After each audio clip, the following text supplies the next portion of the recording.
Welcome on into the Cougar Tracks podcast from Dallas, Texas. Mitch Harper here with you as the Cougars, they got it done, folks. They take down SMU 18-15. BYU gets a big road win and improves to 2-0 on the season. I'm sharing with you my post-game thoughts. I'm in my hotel room, the Spring Hill Suites in Dallas. I'm enjoying a Whataburger chocolate shake.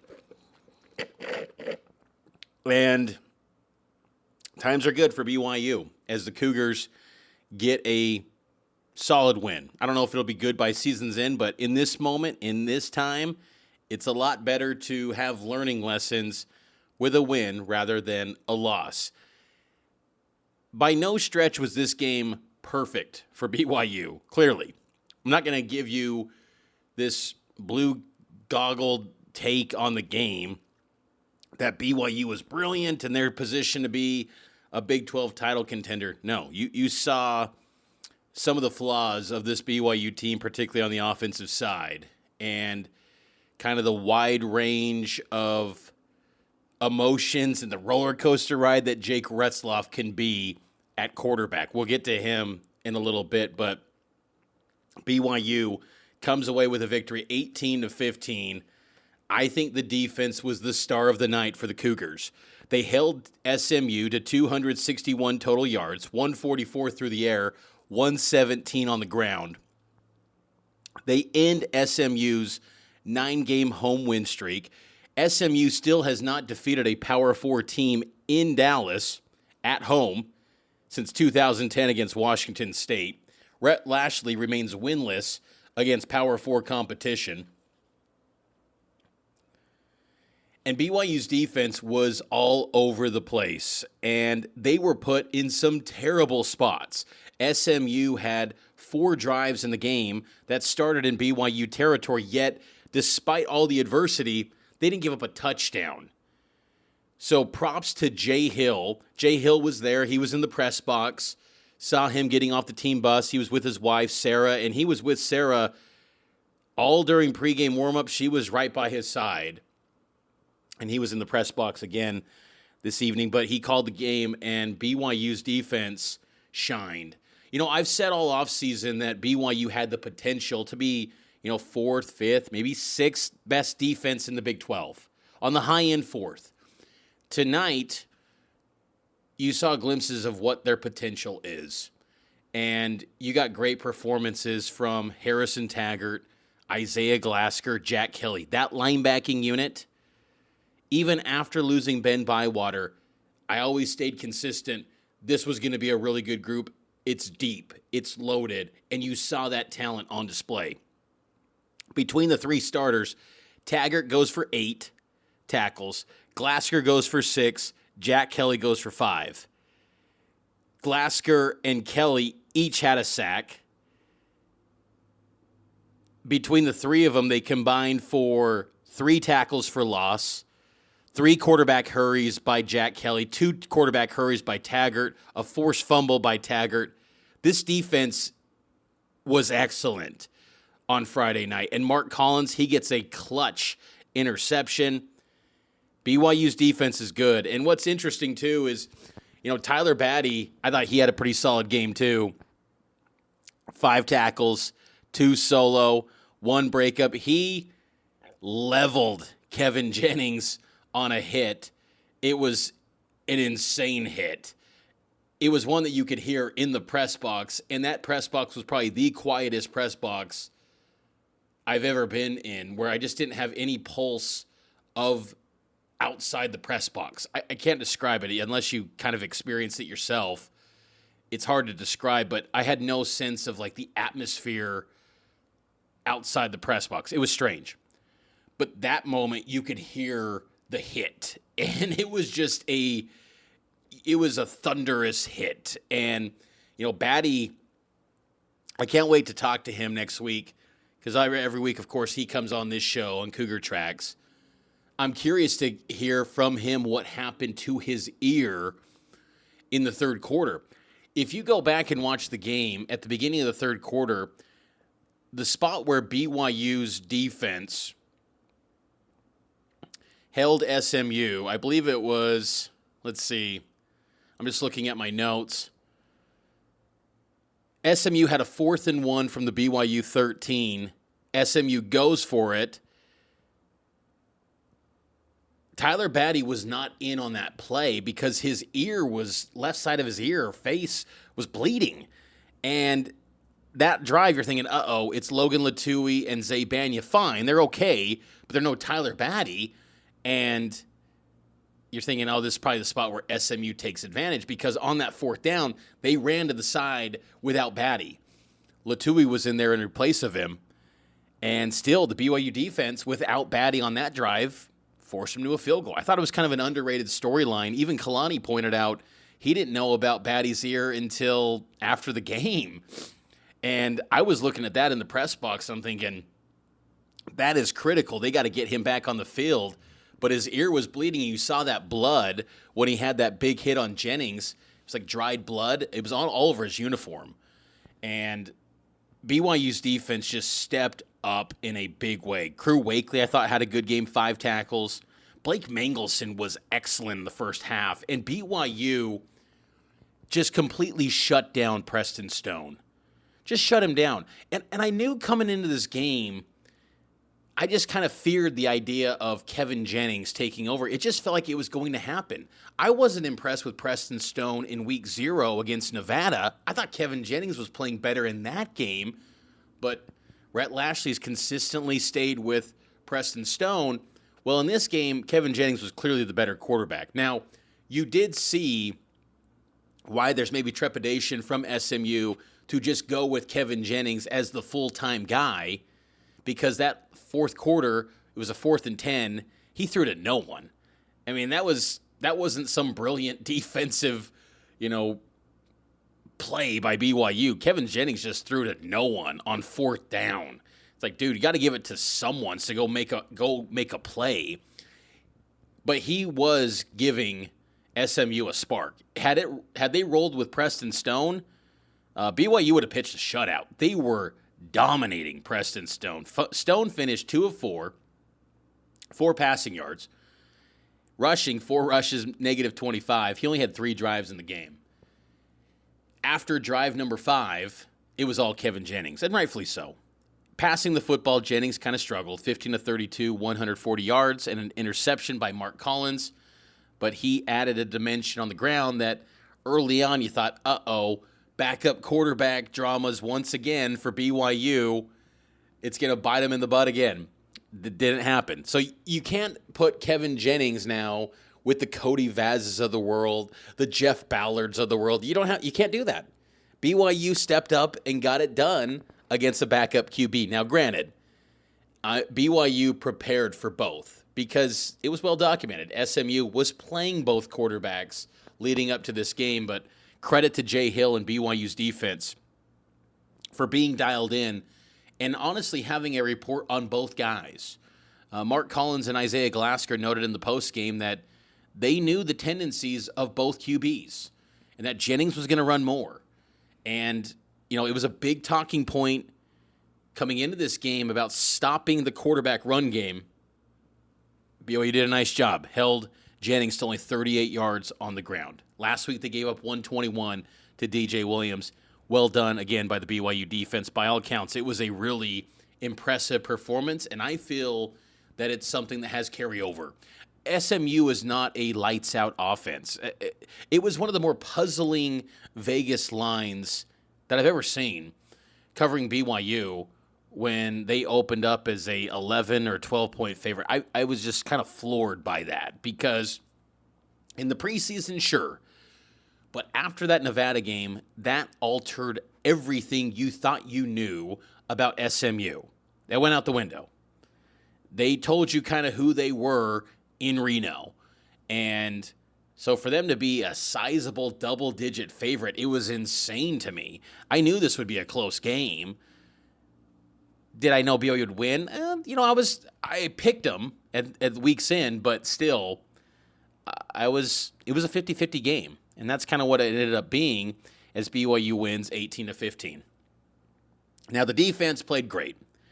The BYU offense, though, that was something. Now, they delivered when it mattered the most. In the fourth quarter, game on the line, Jake Retzlaff, takes a hit on a fourth down. He pitches the ball to Miles Davis. 4th and inches on their own 48. They go for it.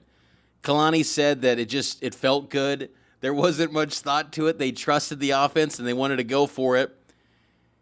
Pitched it to Miles Davis. He runs for 37 yards, puts BYU in the red zone, and then Will Farron finishes the job with a 25-yard field goal, and BYU goes ahead 18-15 with 1:58 remaining, and that ultimately became the game winner.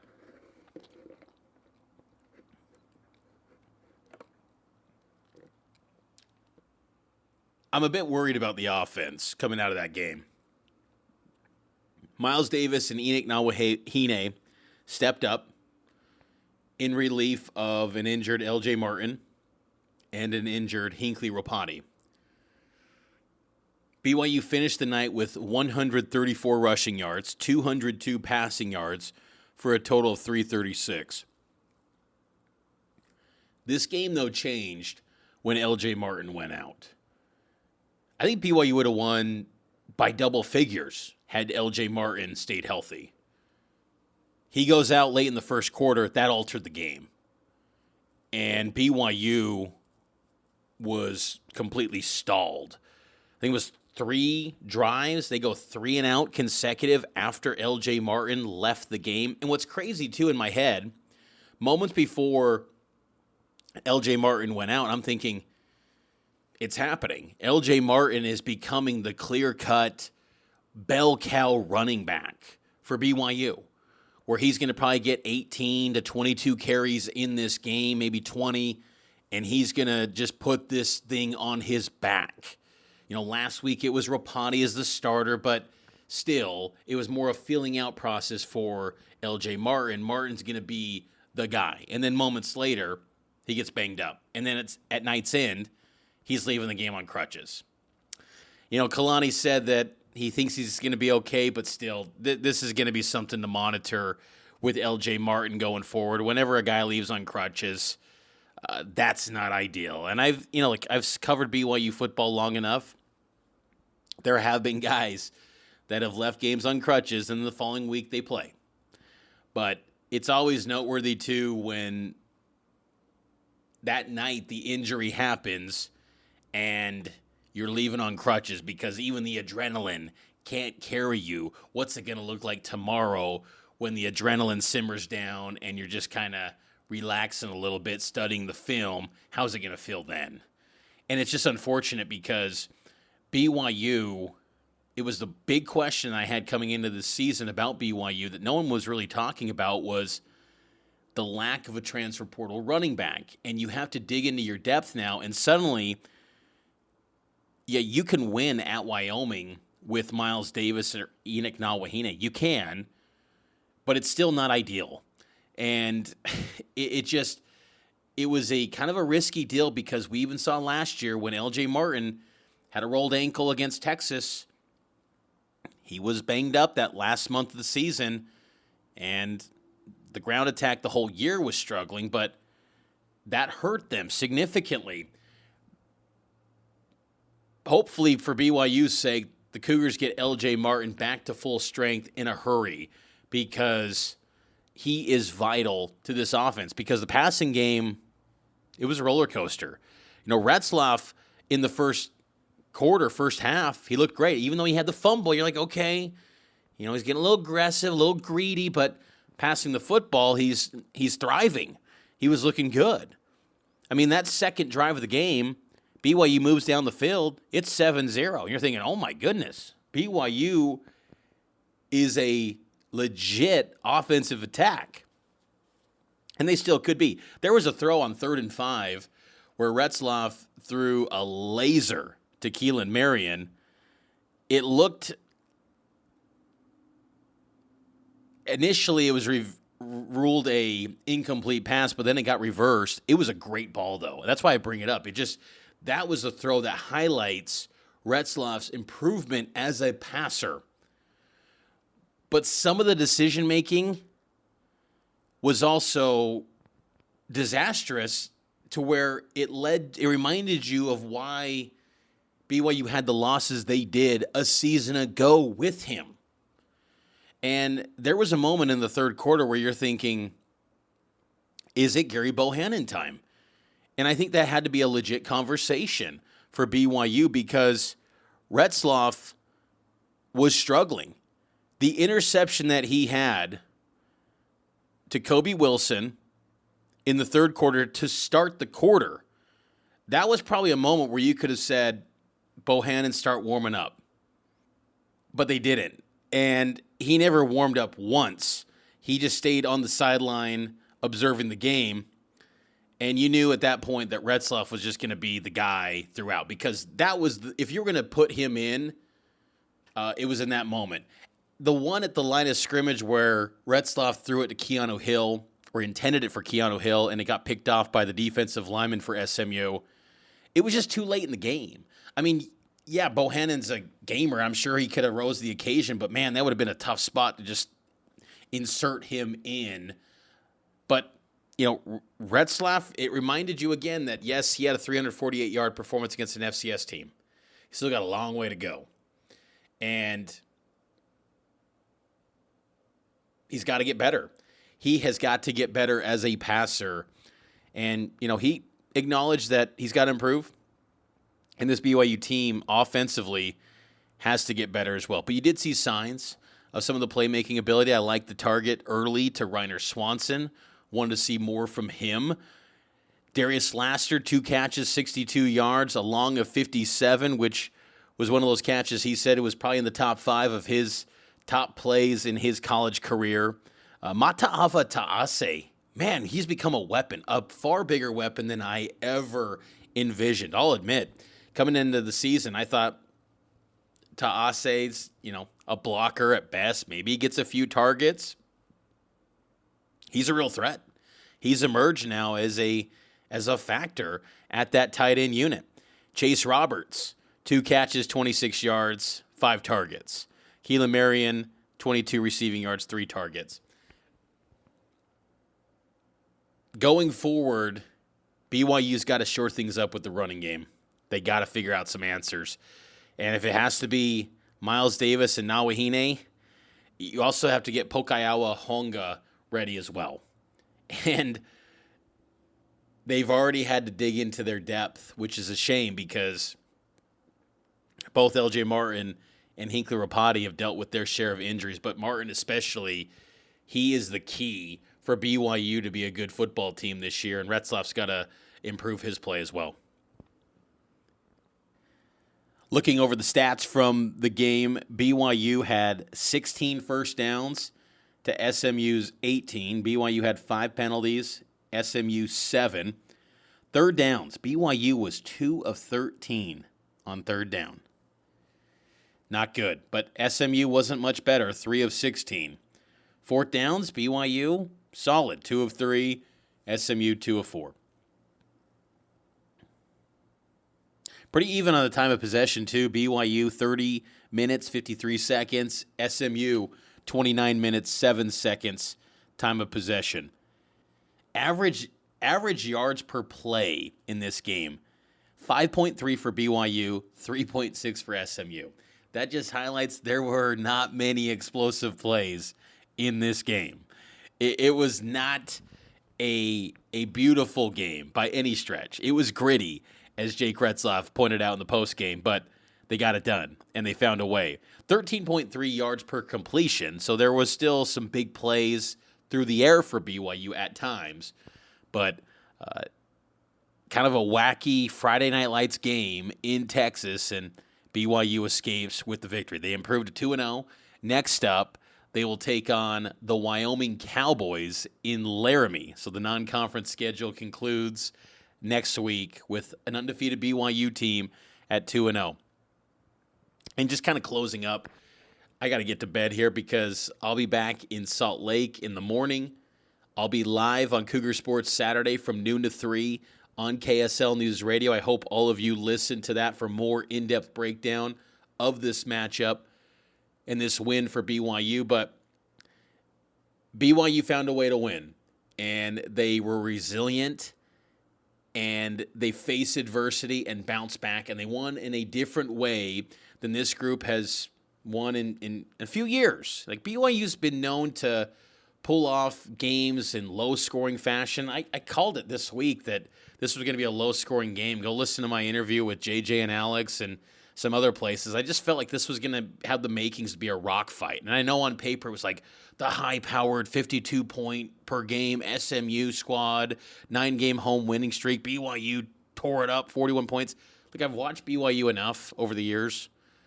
These spots, don't assume BYU is going to have an offensive firework performance. Just don't. Just don't. Don't bank on that. Not early in the season. There's always kind of a 17 to 24 point range for BYU in these spots, and that kind of played itself out. Last year at Arkansas, that was a little bit different. That was one of the exceptions, not the rule. This one kind of fell in line with many BYU wins over the years, where it was just kind of a slugfest, and you found a way to get it done. So BYU now 2-0, and don't anoint them now suddenly as they're going to go to a bowl game. You can't take anything for granted. You can't assume anything, because this schedule is very tough for BYU, and it's only going to continue to get tougher going forward. Some notes on the stadium and just kind of the game day atmosphere, too. I always like sharing that stuff because I think it's of interest. Game day atmosphere, and again, the press box was just so enclosed that it's hard to get a true sense, but it just felt like it made you appreciate kind of the game day atmosphere at BYU. Going into the fourth quarter, SMU's playing Don't Stop Believin', and they're doing this, like, phone flashlight thing, and I'm thinking, we hear so much about how rich SMU is. This is your game day entertainment, and you're still taking the L in this game? There just didn't feel like there was much game day atmosphere, and it was a weeknight and probably a tough spot. Traffic around Dallas is a headache, but the game day atmosphere was kind of underwhelming. The tailgating was pretty light. Now, I do like that Boulevard section. That's pretty awesome. Right in the middle, and it's kind of like the Ole Miss Grove a little bit, with all the trees, the red and blue trash cans. I've been to Ole Miss. That's a great tailgating scene. It reminded me a lot of that, but there just wasn't that many people there at the tailgate. SMU has the nicest visiting team post-game press conference room I've ever seen. That was really nice. Had padded chairs, really nice setup for the visiting press conference. The BYU locker room was kind of tiny. Got a chance to see that before the game, and it was tight quarters there, whereas SMU's locker room, the brand new one, is huge. It is really nice. SMU's locker room is really nice. But it was a fun day being here in Dallas, and seeing the missionaries was pretty cool. The Church of Jesus Christ of Latter-day Saints missionaries from the Dallas, Texas mission, they performed America the Beautiful at halftime, which was pretty cool to see. And there was, I think, a warm reception, too, from BYU fans and all the fans that were inside the stadium for the performance. So that was pretty fun. And all in all, just a fun night of college football. And SMU will return to Provo in 2027. So they'll get a chance to face off these two teams once again down the road. So that's going to do it for me. Again, I'll talk to you on Saturday afternoon, Cougar Sports Saturday, noon to 3. Myself, Matt Baiamonte, we will break this game down in depth over those 3 hours on KSL News Radio. So talk to you then. Catch you next time here on the Cougar Tracks podcast, and it's powered by KSLSports.com.